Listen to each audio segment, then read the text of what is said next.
prosili ste me, da narišem produkcijski in distribucijski učinek v monopolu. To se pravi najprej, ker imamo monopol, bomo najprej narisali graf monopola. Se pravi, čujem. No, nekaj mehica. Dobro, to se pravi cena pa količina. Takole je padajoča krivulja povpraševanja. Imamo tudi padajočo krivuljo mejnih dohodkov. Te imamo takole krivuljo mejnih stroškov.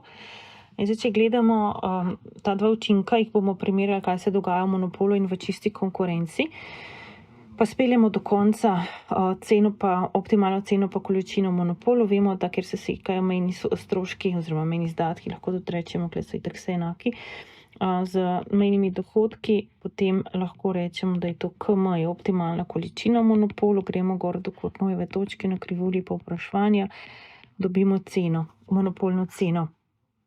In zdaj pa, če situacijo narišemo še, recimo, če je bila čista konkurenca, imamo pa količino optimalno tam, kjer se sekata mejni stroški oziroma mejni izdatki z krivuljo povpraševanja, to se pravi tukaj količina čista konkurenca in to bi bila cena čista konkurenca.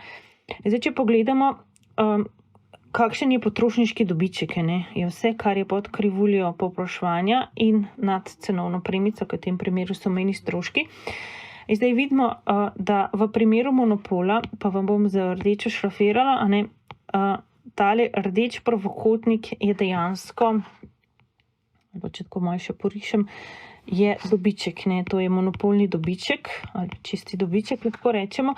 In vidite, da je to v bistvu monopol vzel del potrošniškega dobička. To se pravi, da je šlo za distribucijo, redistribucijo, lahko rečemo, od potrošnikov k monopolistu. To se pravi, to je distribucijski učinek.